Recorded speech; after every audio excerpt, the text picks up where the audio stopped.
गईलुए माई हो कहवा गईलुए माई कहवा गईलुए माई।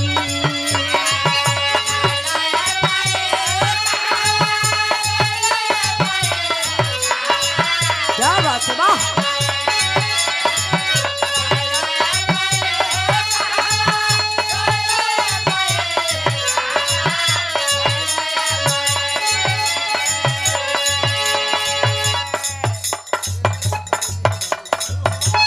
क्या बात है।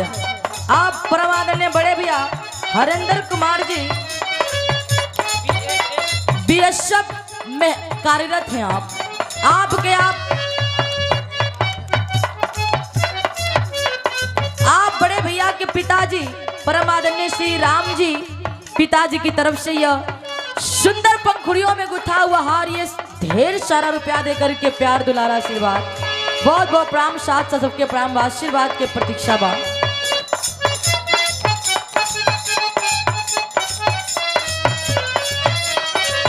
कितनी सुंदर लाइन लिखल गयल।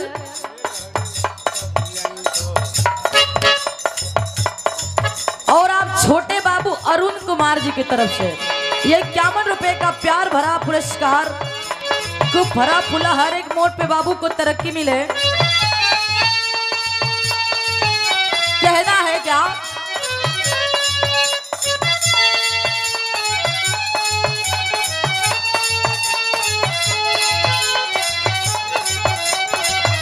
और संजय पासवान जी आप ठेकेदार साहब जी 100 रुपए का प्यार भरा आशीर्वाद चरण में कोट कोट नमन है। साथ सबके प्रणाम बा आशीर्वाद के प्रतीक्षा बा।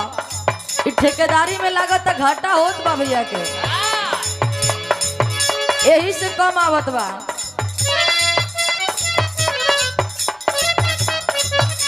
क्या बात है क्या बात है।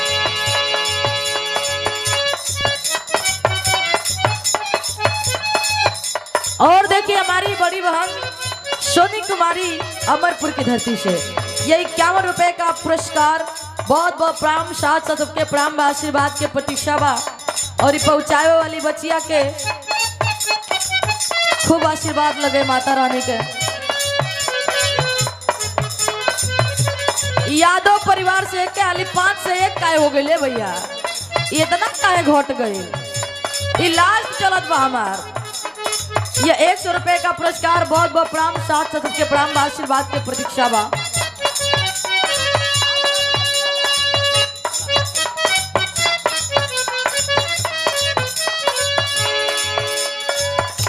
और संजय पासवान जी अमरपुर की धरती से ये बार बार पुरस्कार 51 रुपए का पूरा पुरस्कार चरण में कोट कोट समन है। साथ सबके प्रणाम आशीर्वाद के प्रतीक्षा बा।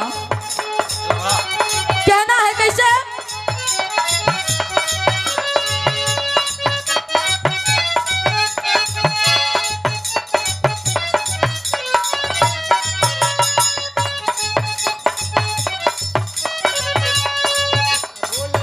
गईलुए माई हो कहवा गईलुए माई कहवा गईलुए माई।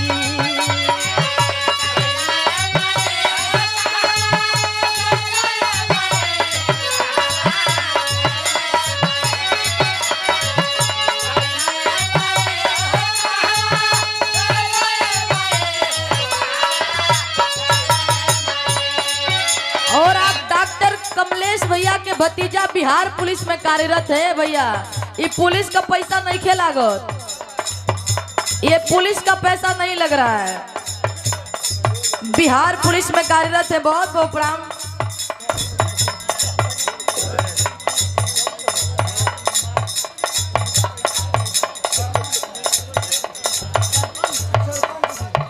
राजकुमार सरपंच जी आपकी तरफ से यह 21 रुपए का प्यार भरा आशीर्वाद बहुत बहुत प्रणाम। साथ सबके प्रणाम बा। और भभुआ से आप बड़े भैया जोगिंदर भैया की तरफ से यह 51 रुपए का प्यार भरा आशीर्वाद बहुत बहुत प्रणाम। साथ सबके प्रणाम आशीर्वाद के प्रतीक्षा बा।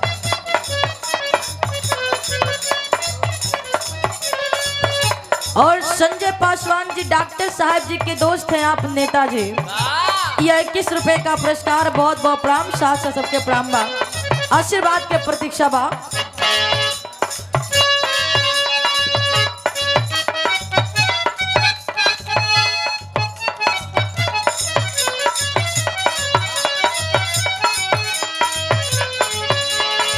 गईलुए माई हो कहवा गईलुए माई कहवा गईलुए माई।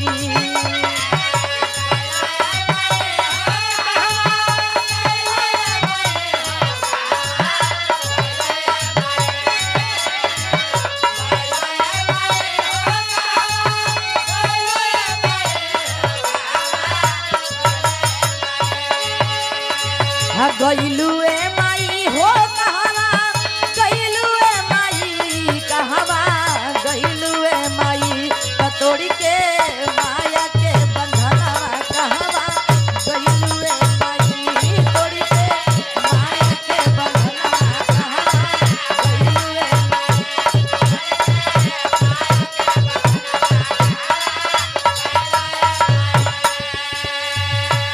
लेकिन अगला लाइन बड़ा ही महत्वपूर्ण लिखलन कवि जी। कैसे का लिखलन ऐसन चीज?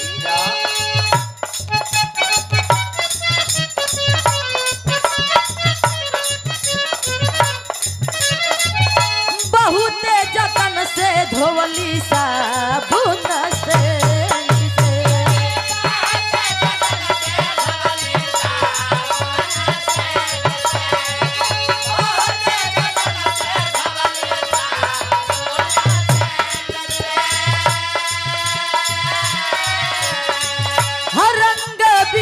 के चादर रंगली पे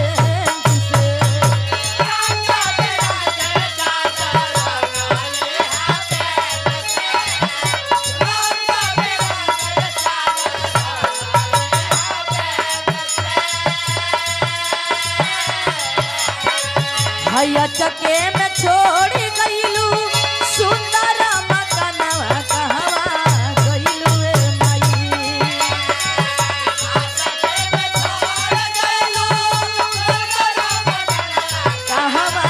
गईलुए माई।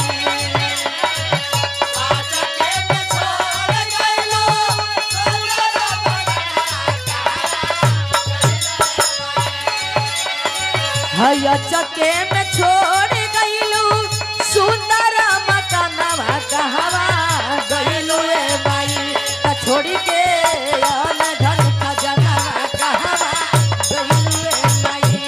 छोड़ी के अन धन खजनवा कहवा गईलुए माई।